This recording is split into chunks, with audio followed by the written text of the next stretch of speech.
The sun has become a hot topic these days, with legislations passed on artificial sun and tanning, and international journals abound with controversial studies on its importance for life and health on our planet. 500 photobiologists from all over the world discussed the topic during 5 days of their annual conference, ICP, in Dusseldorf, Germany. The healing, life-saving sun on one side, the danger of skin cancer incidence on the other. After 50 years of one-sided focus on the negative influence of sunlight, there seems to emerge a certain rediscovery of the good sun.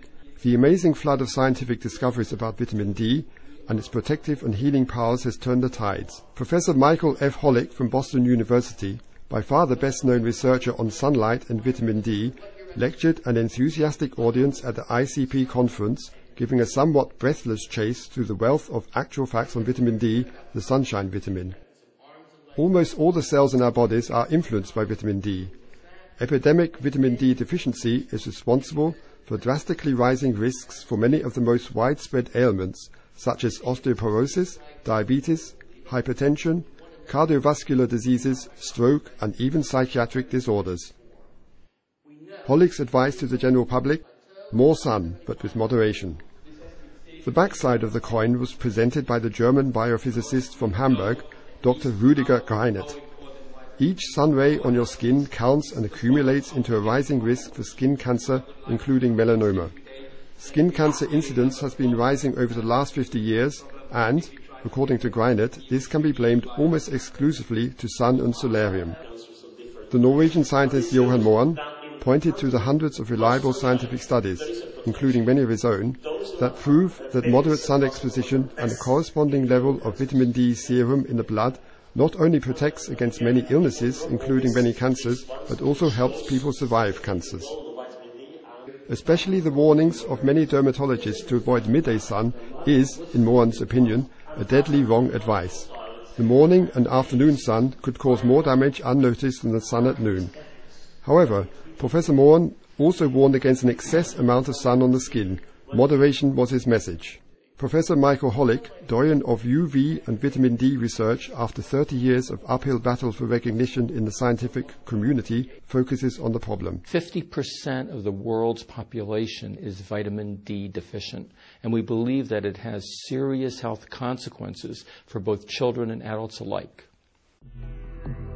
The reason for this rising epidemic?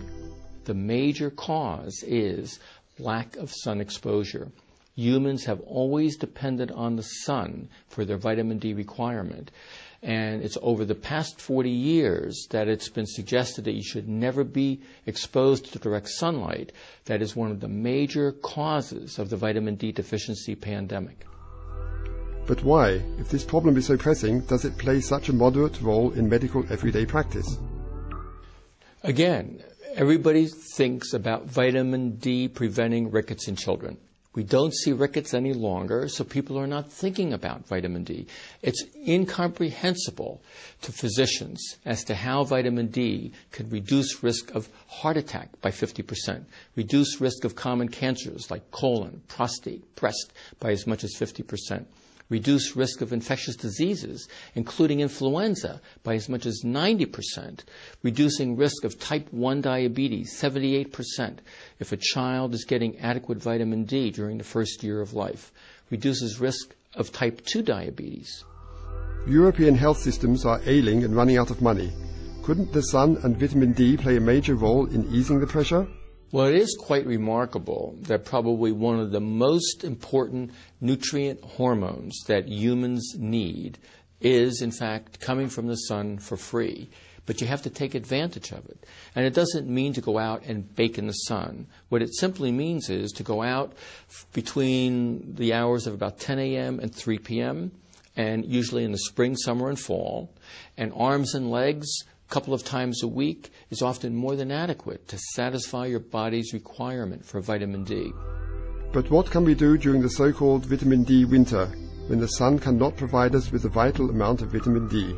And we found that healthy young and middle-aged adults going to a solarium in Boston once a week had robust, healthy levels of vitamin D, and they had better bone density than their counterparts that were not exposed to solarium.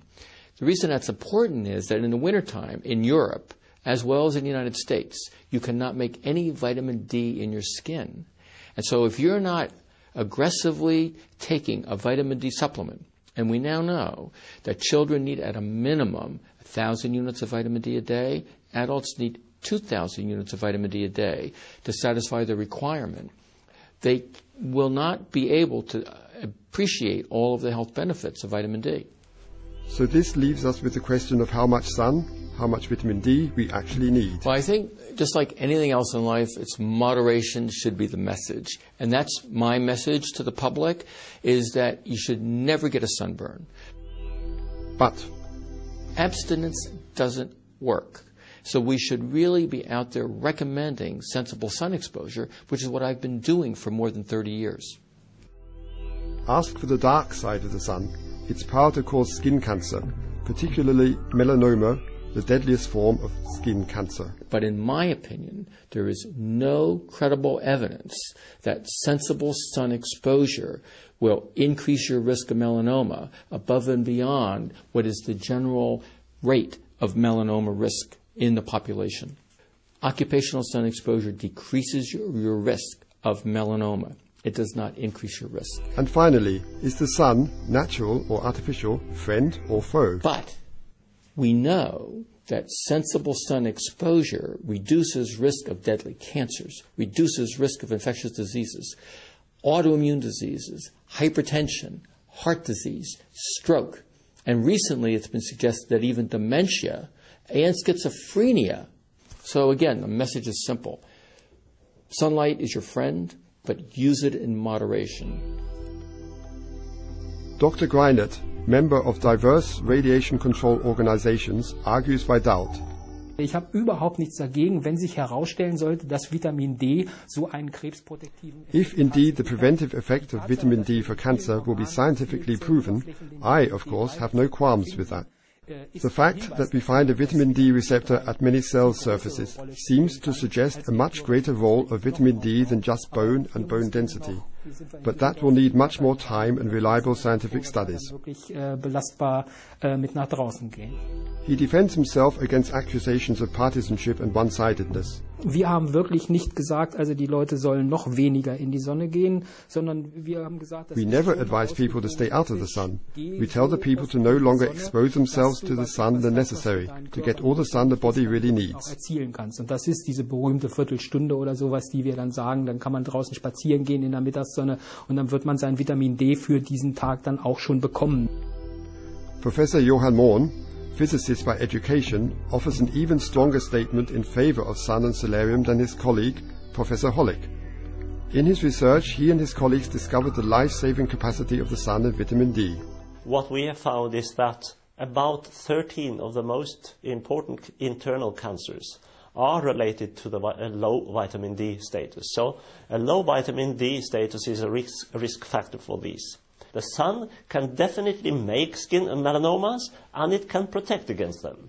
So it is a dual effect in a way, because a proper sunbed used properly in the winter would be an absolutely good thing. I think it's good for us who originate from the equator, where you get vitamin D throughout the year. Probably people there have a flat vitamin D level, not like us, up and down with the season. I think the best for the body is to have a stable level throughout.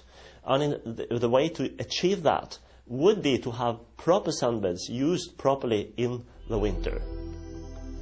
And what about sunbeds? Are they part of the problem or rather a part of the solution? Both, I think, both. Because a proper sunbed used properly in the winter would be an absolutely good thing. The best for the body is to have a stable level throughout. And the way to achieve that would be to have proper sunbeds used properly in the winter. In other words, it is scientific state-of-the-art that sunbeds can contribute to maintaining an adequate vitamin D level all through the year, particularly in vitamin D winter. Professor Mohn's advice: get more sun, irrespective of source, but take only a rationally controlled, healthy dose.